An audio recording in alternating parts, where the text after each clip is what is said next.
fractured bones, bullet wound injuries, and severe dehydration. Hi everyone and welcome back to the channel. Today we're taking a look at everyone's favourite pirate crew, looking back at some One Piece anime injuries. Now let me know if there's any other current anime that we need to have a look at, but otherwise, if you're ready, let's begin.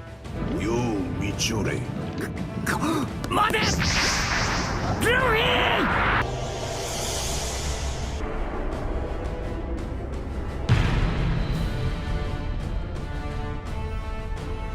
So to start off with, we have some penetrating chest trauma.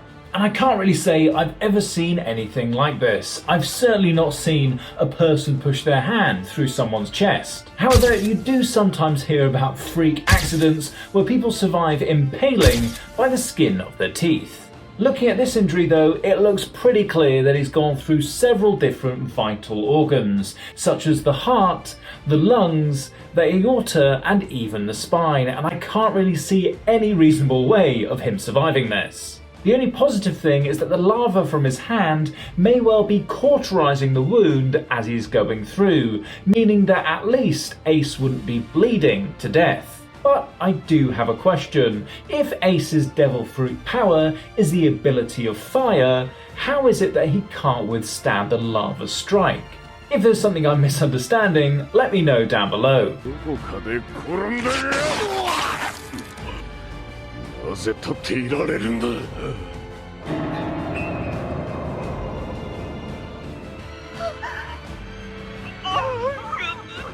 Gosh, so that wound really doesn't look great, and ripping off the bandages like that won't be doing Zoro any favours. Now, if we take a closer look at Zoro's wound, we can see that it's still bleeding, which tells me that the person who stitched him up to begin with didn't do the best of jobs. Imagine that when you're stitching up a wound, you're effectively bringing together both ends of the wound with a hope to apply pressure and stop bleeding. If there isn't enough tension in those stitches or you've done too few, then the wound will just continue to bleed. Also, it's not quite clear whether the wound has been closed with stitches or another method like using staples. Now, both methods are used in real life medicine, but I'd probably say that staples are preferred when you have to quickly close a wound to help control bleeding.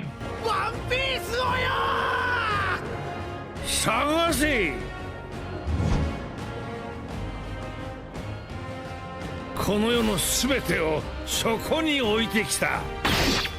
So the man who set off this whole series of events, Gold D. Roger, has been captured in this scene and readied for execution, and it looks like their preferred method is decapitation. Now, one of the most common questions I get asked on my videos is how long a head would survive or at least remain conscious after decapitation. Now, there's no real way of knowing this, so we're going to have to use what we know about science to help figure this out. So, considering that both the auditory and visual cortex aren't directly affected by decapitation, it's reasonable to assume that these areas will remain functioning at least until the blood flow stops going to these brain cells, which might be a few seconds. So, is it possible that Gold D. Roger actually witnessed his own decapitation and death? Theoretically, yes it is.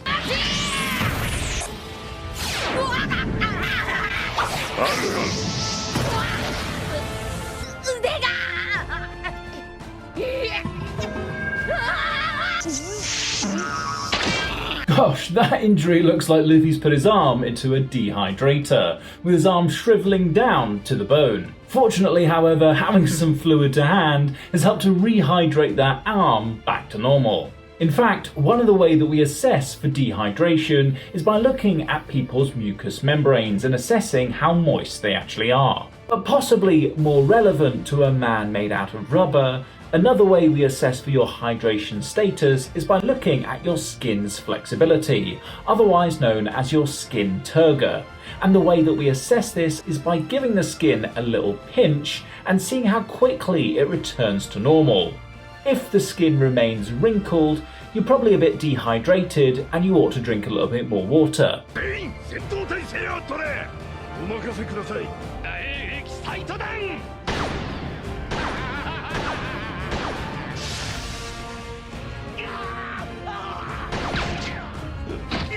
Gosh, weaponized plague bullets, what a horrible weapon to use against people. The real plague is actually caused by a bacterial infection that's responsible for widespread pandemics, including the Black Death in the 14th century, which was responsible for up to 50 million deaths. Those that were infected developed horrifying symptoms of enlarged lymph glands in their necks, armpits and groins that oozed pus, accompanying other symptoms such as high fever, aching joints, as well as diarrhea. Fortunately, nowadays we have antibiotics that can help treat infections like this.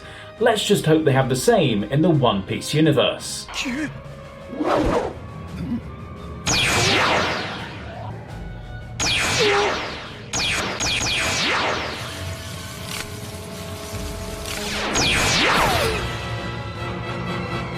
Now guys, I need a little bit of help here because I don't quite understand this guy's powers. He's either able to shoot laser beams or he's made out of electricity.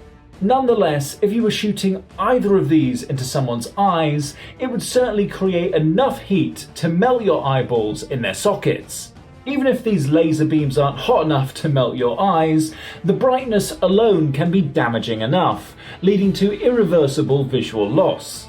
You see, intense light exposure for prolonged periods of time can cause something called photokeratitis, which is effectively a temporary sunburn of your cornea, which can also lead to retinal damage. Ultimately, this kind of damage can lead to irreversible permanent visual loss or even complete blindness.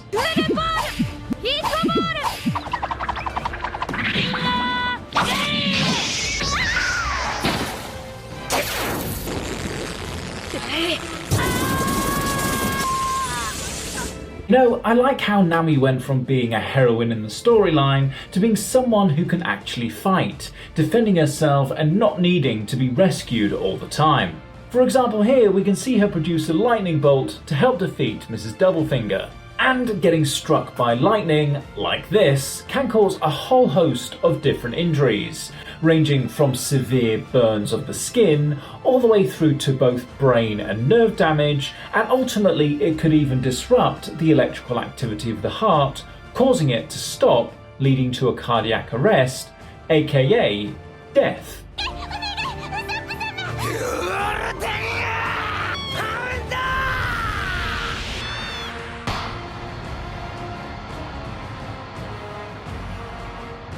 I have to say that Usopp is definitely one of my favourite characters in the whole of One Piece. Not only is he able to fool his own crew members, but also powerful opponents like this one.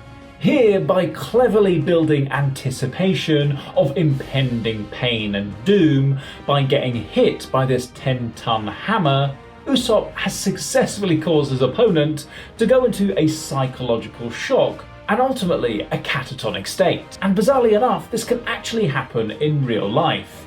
Typically, it's triggered by severe psychological stress that leads your body to flood itself with stress hormones, particularly both adrenaline and cortisol. Now, in acute stressful situations, these hormones are actually there to help prepare the body to help defend itself or escape from a stress.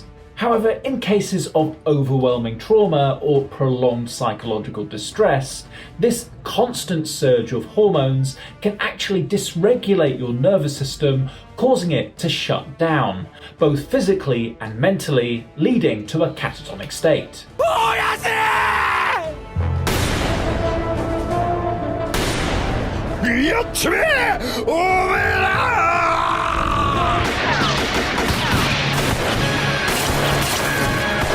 So Whitebeard was apparently shot over 152 times, slashed with a sword over 260 times, and had up to 40 cannonballs fired at him amongst other injuries, and somehow he was able to remain conscious and alive. But is there some form of scientific explanation that might help to explain how he was able to survive this whole ordeal?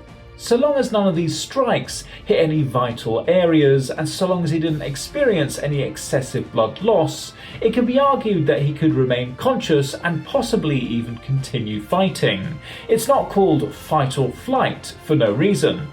You see, during a battle like this, your adrenaline will spike, and this stimulates the release of endorphins, which are your body's own form of painkillers. And these endorphins bind to your opiate receptors in your brain, which subsequently reduces your perception of pain, allowing you to push through physical injury without experiencing much in the way of physical discomfort. And with Whitebeard being such a huge character, I can imagine that his adrenaline spikes are far higher, and his ability to produce endorphins is probably that of multiple men, which might explain how he survived this whole ordeal.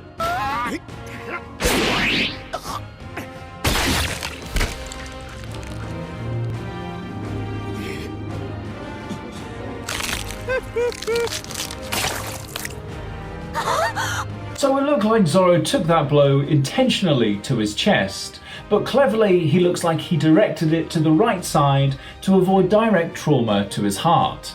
However, penetrative trauma to the right side of the chest can still be fatal, as it can allow for air to enter into the gap between your lungs and your ribs, causing a dangerous pneumothorax. Take a look at this X-ray, which will help to show it a little clearer. If you can see this marked out area, this should help to show how the air has gone into the chest and shouldn't actually be there. And the danger of this is that with every breath Zoro takes, more air will enter into this cavity, which ultimately puts pressure on your lungs and heart, which gets squeezed, which can ultimately lead to death.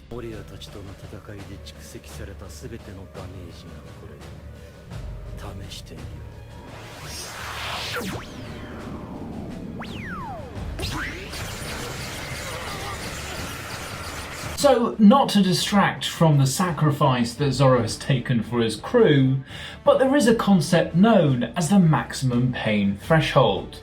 This is basically the point where both your body and brain can no longer process or respond to painful stimuli. Let me explain in a little bit more detail.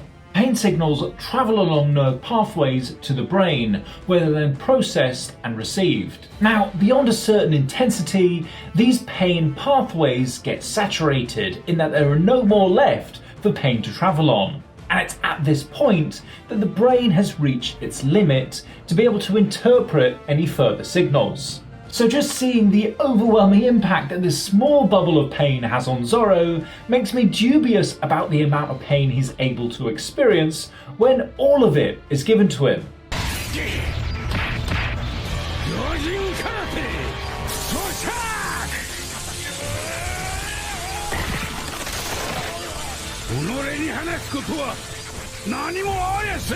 Gosh, okay, so it looks like we're dealing with bilateral forearm fractures, which is going to limit this feline character's ability to form fists and therefore continue with this fight. If I were to predict, he's probably fractured both his ulnar and his radius, which are the two bones that help to form your forearm. But it's actually quite a subtle move that Jinbei performed here. He grabbed his opponent just above the wrist joint. And this is important because your wrists are actually able to perform a unique movement called supination and pronation, whereby you're able to turn your palm to either face you or turn away from you. Had Jinbei caught the opponent at his wrist joint and performed the same move, he wouldn't have incapacitated his opponent, he would have just been turning his hand awkwardly.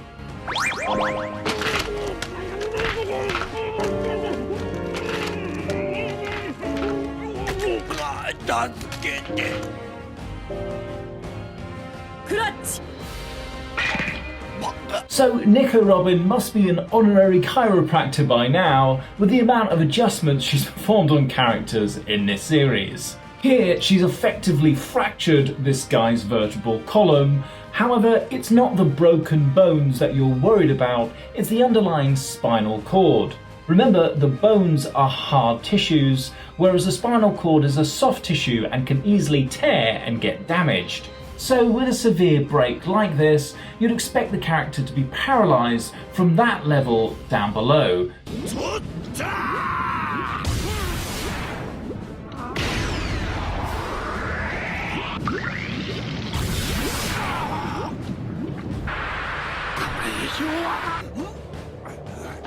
Yes, so Luffy's scars are as a result of burns injuries that he sustained whilst trying to save Ace. Clearly, the difference between his injury and that of Ace's is the depth of their burn. Typically, you'll hear a burn being described as either first degree, which affects the most superficial layers of your skin, like the epidermis, all the way through to a fourth degree burn, which can burn all of the tissues from your skin down to the bones themselves. Looking at Luffy's injury, I'd describe his as anywhere between a second or a third degree burn, whilst recognising that third degree burns often need a skin graft to heal.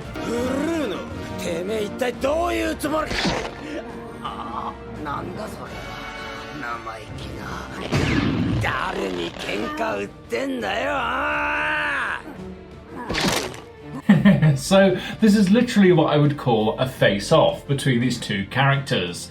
They're literally trying to crush one another's face with their bare hands, and it looks like Frankie is coming off as the winner here. And just with the way that Frankie's crushing Bluno's face would really make you worried about facial bone fractures. And these fractures are normally classed using a system, and the one that I'm most familiar with is that of the Le Fort class system, ranging from Le Fort 1 through to Le Fort 3. And hopefully what you can appreciate by looking at this animation is that a Le Fort 3 fracture is far more severe an injury than that of Le Fort 1, and often warrants more invasive surgical treatment.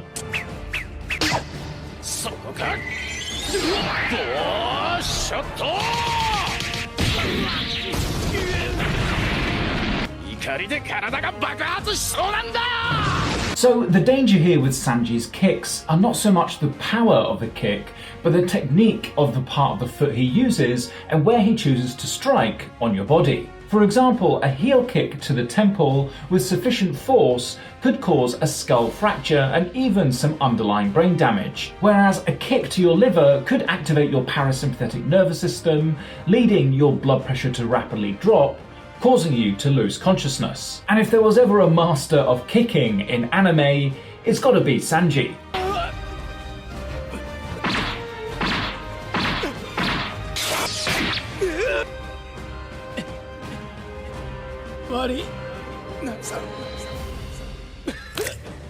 So from what I can see, Sanji's taken a sword to the back, and from what I can see, it looks like it's caused him to choke up blood. And normally when someone chokes or vomits up blood, you've got to think about damage to the gastrointestinal tract, whether that's a perforated organ or a laceration to the intestines. The only way to know would be to open him up and take a look around. What you'd do is try to identify what's been injured and repair it, whilst also trying to prevent further blood loss. And in some cases where the intestine has been so damaged that it can't be salvaged, it sometimes needs to be removed in what's called a colectomy. Obviously this would be the worst case scenario, and somewhat ironic considering he's a chef who loves his food.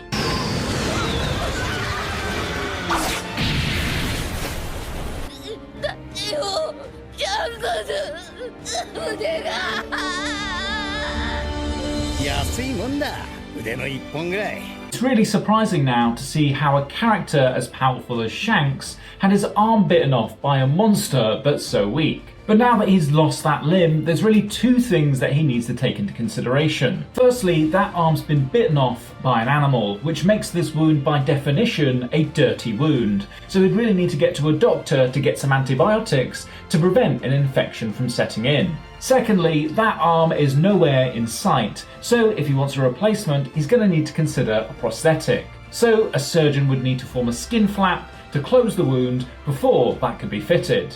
I saw it.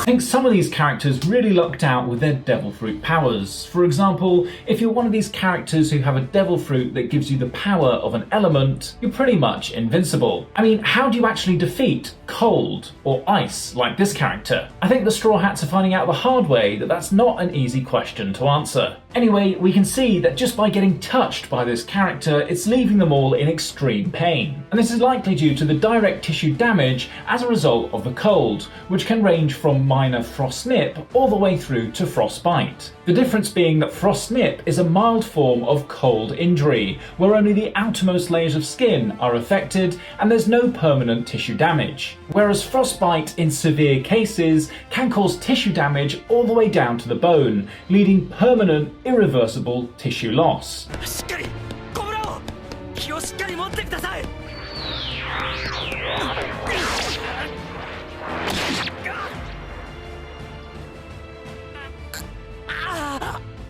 Here we're seeing Sabo sustain some penetrating trauma to his right side, and the things that you need to be worried about in this area are structures like your liver. You see, the liver receives about 25% of your total blood supply per minute, and so if you were struck in this area and it started to bleed, it wouldn't take long for you to bleed to death. And let's say you were able to stem the bleeding, you've also got to worry about the liver tissues actually dying and causing liver failure, which would result in your body losing the ability to detoxify your blood.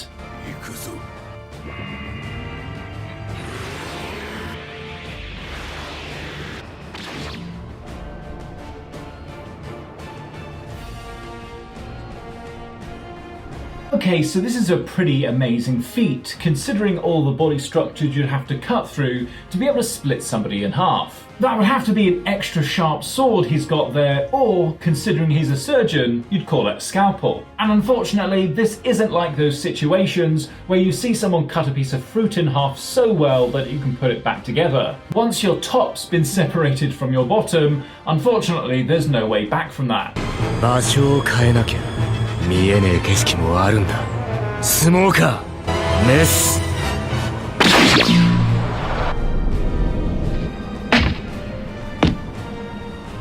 So I would argue that this is probably one of Trafalgar's most horrifying powers, but also one of the most useful at the same time. I mean, for the purposes of wanting to perform an organ transplant, I can't think of an easier way than using Trafalgar's power. You should see the level of skill that's required to perform a heart transplant operation. It's out of this world. On the other hand, how vulnerable would you feel if Trafalgar removed one of your organs or limbs, I'll let you choose which one, and threatened to stamp on it? なるほど、そりゃあ泣ける話だ。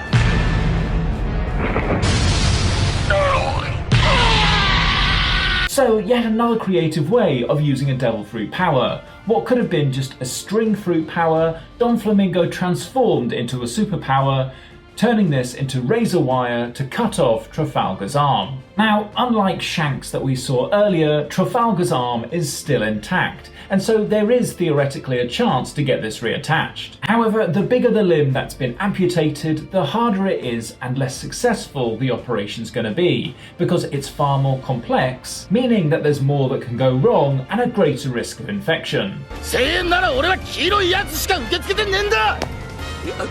おい食わせ、お前どこかやられちまったんじゃ。やばかった、あのまま戦ってたら。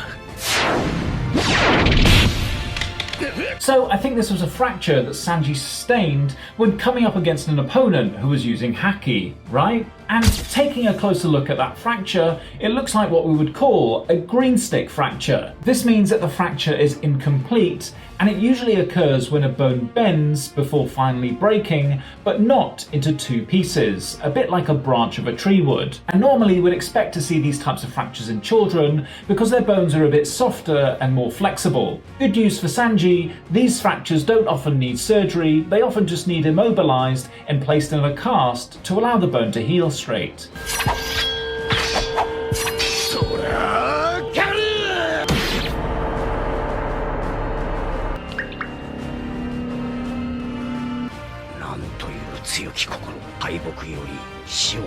Okay, that must be the smallest sword I've ever seen, but it looks like he successfully struck Zoro exactly where you'd expect the heart to be. Now, the danger with an injury like this is that it could disrupt the normal contraction of the heart, leading to a fatal arrhythmia and ultimately death. Really, the only reasonable and rational explanation for him surviving this injury would be plot armor. Okay guys, that's the end of today's video. I'll leave 2 more videos up here for your enjoying pleasure, but otherwise I'll see you all in the next one.